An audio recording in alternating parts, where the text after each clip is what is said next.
तो चलिए आज जरा गहराई से समझते हैं स्टीफन गुडसन की किताब a history of central banking and the enslavement of mankind के मुख्य तर्कों को।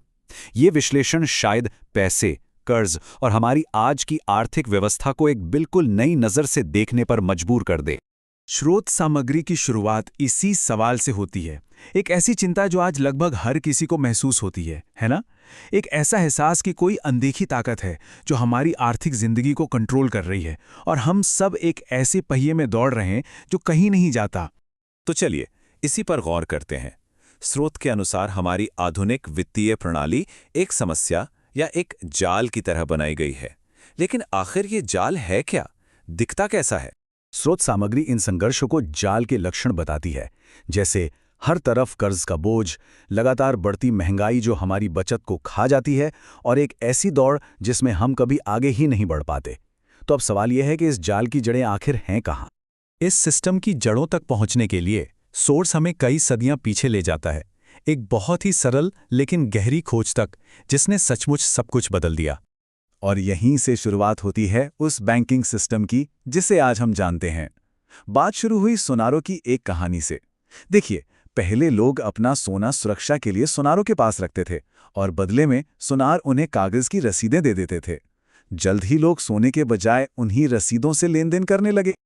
अब सुनारों ने एक चीज नोटिस की कि सारे लोग एक ही समय पर अपना सोना वापस लेने नहीं आते, तो उन्होंने अपने पास रखे सोने से कई ज्यादा की रसीदें छापना शुरू कर दिया और उन्हें कर्ज पर देकर ब्याज कमाने लगे। मतलब ये तो सीधे सीधे हवा में से पैसा बनाना था। तो ये तो थी एक चालाकी, लेकिन ये एक सिस्टम कैसे बनी?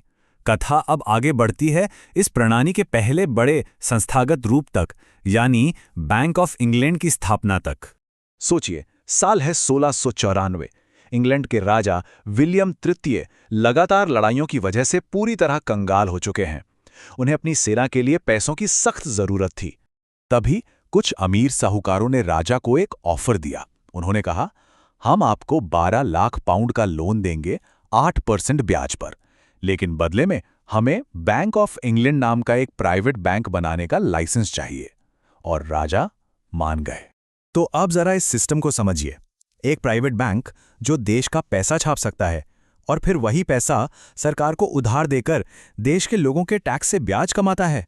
सोर्स के मुताबिक यहीं से शुरू हुआ कभी ना खत्म होने वाले राष्ट्रीय कर्ज का सिलसिला। नेपोलियन बोनापार्ट ने इस स्थिति को क्या खूब कहा है कि कैसे असली ताकत सरकारों से निकलकर निजी बैंकरों के हाथों में चली गई। चलिए अब कहानी का रुख मोड़ते हैं अमेरिका की तरफ। सोर्स के मुताबिक अमेरिका का शुरुआती इतिहास असल में पैसे पर कंट्रोल की ही एक लड़ाई थी। देखिए, एक तरफ थे थॉमस जेफरसन जैसे लोग जो चाहते थे कि सरकार खुद का बिना कर्ज वाला पैसा जारी करे, और दूसरी तरफ थे अलेक्जेंडर हैमिल्टन जो बिल्कुल बैंक ऑफ इंग्लैंड जैसा ही एक प्राइवेट सेंट्रल बैंक चाहते थे। एंड्रयू जैक्सन तो इस प्राइवेट सेंट्रल बैंक के इतने खिलाफ थे कि उन्होंने इसे खत्म करने के वादे पर ही चुनाव लड़ा। सोर्स के अनुसार उन्होंने न केवल बैंक का चार्टर खत्म किया, बल्कि एक ऐसा ऐतिहासिक काम किया जो आज तक दोबारा नहीं हुआ। उन्होंने अमेरिका का सारा राष्ट्रीय कर्ज चुका दिया। ये लड़ाई यहीं खत्म नहीं हुई। सिविल वॉर के दौरान जब लिंकन को पैसे की जरूरत पड़ी तो उन्होंने बैंकरों से 24 से 36% ब्याज पर लोन लेने से साफ इनकार कर दिया। इसके बजाय उन्होंने अपना खुद का कर्जमुक्त पैसा छापा, और सोर्स का तो यह भी मानना है कि उनकी हत्या का संबंध इसी बैंकिंग सिस्टम को दी गई चुनौती से था। और अब हम आते हैं उस मोड़ पर जिसे सोर्स इन बैंकरों की योजना का सबसे बड़ा कदम बताता है, फेडरल रिजर्व का बनना। कहानी है 1910 की, जेकल आइलैंड पर हुई एक खुफिया मीटिंग की। इसमें जेपी मॉर्गन और रॉकफेलर जैसे अमेरिका के सबसे ताकतवर बैंकरों के लोग शामिल थे, और उन्होंने बड़ी चालाकी से इसका नाम फेडरल रिजर्व सिस्टम रखा ताकि एक सरकारी संस्था लगे, जबकि सोर्स का दावा है कि ये तो निजी बैंकों का एक कार्टेल है। सोर्स के मुताबिक फेडरल रिजर्व के बनते ही देखिए क्या क्या हुआ। कुछ ही महीनों में पहला विश्व युद्ध शुरू हो गया जिसने अमेरिका के राष्ट्रीय कर्ज को आसमान पर पहुंचा दिया। फिर आई 1929 की महामंदी, और आखिर में 1971 में डॉलर का सोने से नाता हमेशा के लिए टूट गया। 1971 के बाद दुनिया की ज्यादातर करेंसीज फिएट बन गईं, मतलब ऐसा पैसा जिसके पीछे सोना या चांदी जैसी कोई असली चीज नहीं है। इसकी कीमत सिर्फ इसलिए है क्योंकि सरकार कहती है कि है, अब सेंट्रल बैंक बिना किसी रोक टोक के जितना चाहे उतना पैसा छाप सकते हैं, जिससे हमारी जेब में रखे पैसे की कीमत लगातार कम होती जाती है। तो ये सब तो हुई इतिहास की बात, लेकिन सोर्स के मुताबिक ये सिस्टम आज हमारी जिंदगी पर कैसे असर डालता है? तो सोर्स के हिसाब से आज की वो अदृश्य जंजीरें कौन सी हैं जो हमें बांधे हुए हैं? सोर्स का तर्क है कि महंगाई यानी इन्फ्लेशन एक छिपा हुआ टैक्स है जो हमारी बचत को धीरे धीरे खा जाता है।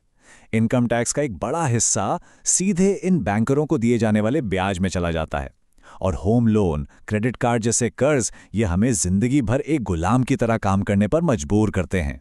तो इसका हल क्या है? सोर्स के मुताबिक सबसे पहला कदम है जानकारी। कर्ज के जाल से बाहर निकलना, अपनी बचत को कागज के नोटों के बजाय सोना चांदी जैसी असली चीजों में रखना, और सबसे बढ़कर इस बात की वकालत करना कि पैसा बनाने की ताकत प्राइवेट हाथों से वापस लेकर सरकार को दी जाए जो जनता के प्रति जवाबदेह हो। तो ये पूरा विश्लेषण हमें एक बहुत ही जरूरी सवाल पर लाकर छोड़ देता है। जिस पैसे के लिए हम सब दिन रात मेहनत करते हैं, वो आज़ादी का एक जरिया है या फिर एक जाल?